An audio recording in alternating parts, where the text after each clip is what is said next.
തൃത്താല, കൂറ്റനാട്, കോതച്ചിറയിൽ അതിശക്തമായ മിന്നൽ ചുഴലിക്കാറ്റിൽ വ്യാപക നാശനഷ്ടം. പ്രദേശത്തെ 20-ലേറെ മരങ്ങൾ കടപുഴകി വീണു. ഒരു വീടിന്റെ മേൽക്കൂര പൂർണ്ണമായും തകർന്നു. ദൃശ്യങ്ങൾ കാണാം. കൂടുതൽ വിവരങ്ങളുമായി ഗോകുൽ വി എസ് ചേർന്നുണ്ട്. ഗോകുൽ, എപ്പോഴാണ് ഈ മിന്നൽ ചുഴലി ഉണ്ടായത്? നാശനഷ്ടം എങ്ങനെയാണ്? ഇന്ന് രാവിലെ ഏകദേശം ഒരു 8 മണിയോട് അടുപ്പിച്ചാണ് ശക്തമായ മിന്നൽ ചുഴലി കൂറ്റനാട് കോതച്ചിറ പ്രദേശത്ത് വീശിയത്.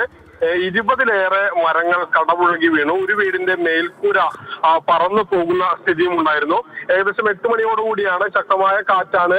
ഏകദേശം ഒരു 10 മിനിറ്റ് നീണ്ടു നിൽക്കുന്ന രീതിയിൽ ശക്തമായ കാറ്റ് വീശി. അങ്ങനെയാണ് ഇവിടെ ഈ മേൽക്കൂര അടക്കം പറന്നു പോകുന്ന സംഭവങ്ങൾ ഉണ്ടായത്. വ്യാപകമായുള്ള നാശമുണ്ട്. പല സ്ഥലത്തും ലൈൻ കമ്പികളടക്കം പൊട്ടി വീഴുന്ന സ്ഥിതി ഉണ്ടായിട്ടുണ്ട്.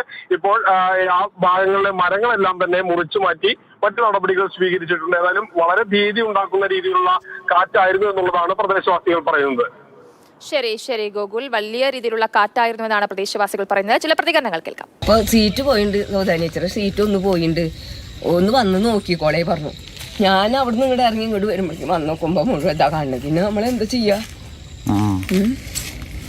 ഇതിനോട്ട് നമുക്ക് വേറൊരു വഴിയില്ല. ഈ ഒരു തന്നെയുള്ളേ. അതിഭയങ്കര ശബ്ദത്തോടു കൂടിയിട്ടാണ് ഈ കാറ്റുണ്ടായത്.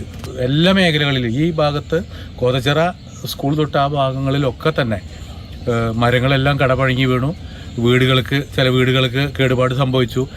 ഷീറ്റുകളൊക്കെ എടുത്ത് വീട് വ്യാപകമായിട്ട് പോയിരിക്കുന്നു. ഇതിൽ ഇനി ഒന്നും ബാക്കിയില്ല.